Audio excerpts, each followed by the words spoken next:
एक बहुत ही अजीब तस्वीर से शुरुआत करते हैं।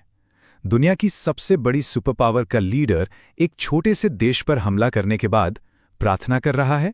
व्हाइट हाउस की ये तस्वीरें देखकर पूरी दुनिया सोच में पड़ गई कि ये वाकई में दुआ मांगी जा रही है या फिर कुछ और। आज हम इसी पहेली को सुलझाने वाले हैं। तो सवाल ये उठता है कि आखिर हो क्या रहा है। कैसे एक सुपर पावर अपने सबसे एडवांस्ड हथियारों के साथ भी एक छोटे से देश को घुटनों पर नहीं ला पा रही? क्या ये जंग सिर्फ ताकत की नहीं बल्कि दिमाग की भी है? चलिए इसी को समझते हैं।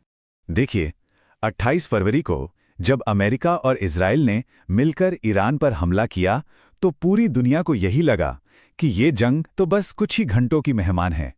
प्लान एकदम सिंपल था, ईरान की पूरी लीडरशिप को एक ही झटके में खत्म कर दो और खेल खत्म। लेकिन कहानी में एक जबरदस्त ट्विस्ट आया। जब ईरान के सर्वोच्च नेता खामेनेई की मौत की खबर फैली तो व्हाइट हाउस में जश्न का माहौल था। सबको लगा कि बिना लीडर के ईरान ताश के पत्तों की तरह बिखर जाएगा। पर ईरान बिखरा नहीं, बल्कि उसने पलटवार किया, और ऐसा पलटवार किया जिसने सबको चौंकाकर रख दिया। सीधे अमेरिकी ठिकानों को निशाना बनाना शुरू कर दिया। अब ये जो ईरान का पलटवार था, ये कोई तुक्का या किस्मत का खेल नहीं था। नहीं, ये एक बहुत ही सोची समझी, एक स्मार्ट स्ट्रैटेजी का हिस्सा था। एक ऐसी जंग जहां स्मार्ट बमों पर स्मार्ट सोच भारी पड़ रही है, और ये रणनीति बाकी दुनिया के लिए एक बहुत बड़ा सबक भी है। ईरान के इस रणनीति का नाम है एसिमेट्रिक वॉरफेयर। ये कुछ डेविड और गोलियात की कहानी जैसा ही है, लेकिन मॉडर्न हथियारों के साथ। इसमें होता यह है कि छोटा और कमजोर दिखने वाला पक्ष बड़े और ताकतवर दुश्मन को अपनी चालाकी से थका कर हरा देता है। तो आइए ईरान की इस रणनीति के 3 सबसे बड़े पिलर्स को समझते हैं। और भी आसान शब्दों में समझें तो सोचिए, एक छोटा फाइटर अपनी फुर्ती और चालाकी से एक बड़े ताकतवर लेकिन धीमे फाइटर को इतना थका देता है कि वो लड़ ही नहीं पाता। ईरान बिल्कुल यही कर रहा है।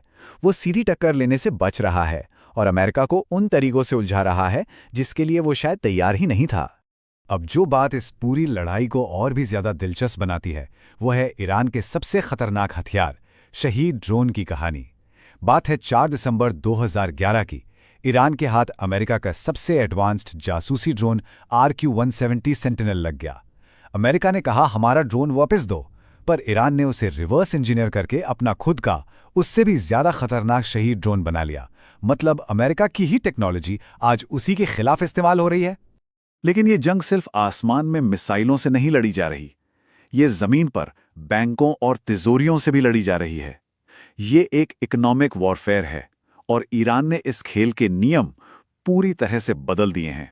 जरा इन आंकड़ों को देखिए, ये दिमाग घुमा देने वाले हैं।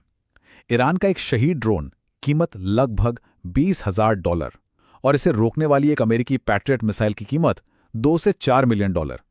ईरान एक साथ इतने सारे ड्रोन भेजता है कि अगर अमेरिका कुछ को मार भी गिराए तो भी ईरान का मिशन बहुत ही कम कीमत पर पूरा हो जाता है। इसका सीधा सा मतलब यह है कि अगर अमेरिका 100% कामयाबी के साथ सारे ड्रोन मार भी गिराता है, तब भी वो आर्थिक रूप से ये जंग हार रहा है। ईरान इकोनॉमिक्स और क्वांटिटी का ये खेल बहुत अच्छे से समझ चुका है। और इस आर्थिक रणनीति का असर इतना गहरा है कि जंग के शुरुआती दिनों में ही ब्लूमबर्ग की एक रिपोर्ट आई थी। उसके मुताबिक कतर ने अमेरिका को चिताया था कि अगर ईरान इसी रफ्तार से ड्रोन भेजता रहा तो अमेरिका की ये लाखों डॉलर वाले इंटरसेप्टर मिसाइल सिर्फ 4 दिनों में खत्म हो सकते हैं। जरा सोचिए, दुनिया की सबसे बड़ी मिलिट्री के पास अपने सबसे जरूरी हथियार ही खत्म हो जाएं। तो ईरान की स्मार्ट रणनीति ने अमेरिका को एक साथ कई मोर्चों पर मुश्किल में डाल दिया है। मिलिट्री, इकोनॉमिक और यहां तक कि अपने ही देश के अंदर पॉलिटिकल प्रेशर भी बढ़ता जा रहा है। सच में एक तरफ कुआं और दूसरी तरफ खाई वाली हालत हो गई है। ईरान के हमलों में कतर में अमेरिका का $11 बिलियन का एडवांस्ड रडार सिस्टम पूरी तरह तबाह हो गया है। हॉर्मुज की खाड़ी, जहां से दुनिया का लगभग 20-25% तेल गुजरता है, वहां ईरान ने एक तरह से नाकेबंदी कर दी है, जिससे डॉलर की बादशाहत को सीधी चुनौती मिल रही है। अमेरिका के अंदर भी युद्ध विरोधी प्रदर्शन बढ़ रहे हैं और उससे खाड़ी देशों में अपनी एम्बेसी तक बंद करनी पड़ रही है। और ईरान की चालाकी का एक और कमाल का उदाहरण देखिए। जब इजराइल ने ईरान के एयरबेस पर हमला किया तो उनके $multi-million के फाइटर जेट्स ने हवाई पट्टी पर खड़े एयरक्राफ्ट्स पर बमबारी की। बाद में क्या पता चला, वो असली एयरक्राफ्ट थे ही नहीं, बल्कि सिर्फ पेंटिंग्स थीं। सोचिए, करोड़ों डॉलर के स्मार्ट बम्स सिर्फ पेंट पे बर्बाद हो गए। ये दिखाता है कि इस जंग में क्रिएटिविटी कितनी बड़ी भूमिका निभा रही है। तो इस पूरे संघर्ष से दुनिया को क्या सीख मिल रही है? एक बात तो साफ है कि आधुनिक युद्ध के नियम अब बदल रहे हैं। तो इस पूरे घटनाक्रम से हमें क्या सीखने को मिलता है? पहला, एक स्मार्ट आइडिया एक महंगे हथियार से ज्यादा ताकतवर हो सकता है।